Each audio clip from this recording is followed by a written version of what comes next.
Nouvelle méthode, etc.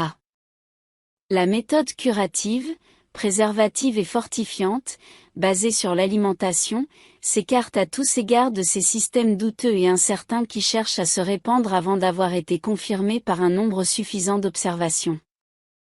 La méthode alimentaire n'en est pas à son début, elle a d'abord été soumise à des essais rigoureux, puis elle s'est propagée par sa propre puissance, et maintenant qu'elle est sanctionnée par un très grand nombre de guérisons opérées tant en France qu'en Angleterre, etc., elle vient prendre le rang que lui mérite et que lui assure les services qu'elle a déjà rendus. Nous ne chercherons à faire prévaloir cette méthode ni par la théorie ni par le raisonnement, mais bien par l'observation et l'expérience, ces deux flambeaux des connaissances positives. Cependant, avant de mettre sous les yeux du lecteur les nombreuses preuves de l'efficacité de la méthode alimentaire, nous indiquerons les principes sur lesquels elle repose.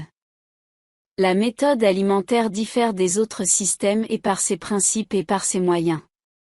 Que l'on n'aille pas croire, d'après ses premiers mots, que c'est un bouleversement des idées reçues jusqu'à ce jour. Non, c'est tout simplement une coordination de tous les travaux physiologiques, pathologiques et chimiques qui, dans ces derniers temps, ont si considérablement avancé la connaissance des phénomènes de la vie.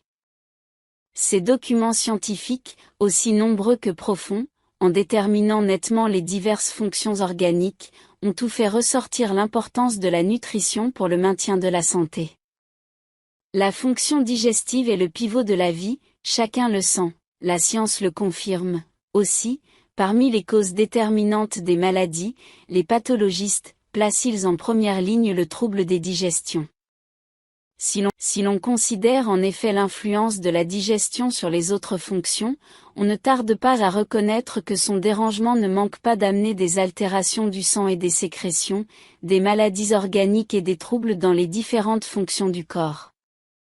En réfléchissant à toutes les affections dont la mauvaise digestion est la cause, ou sur lesquelles elle réagit puissamment, on ne pourra point que s'étonner qu'on ne lui ait point porté plus d'attention jusqu'à présent dans le traitement des maladies, et l'on conviendra que la fonction digestive mérite à juste titre de servir de base à une méthode curative, préservative et fortifiante.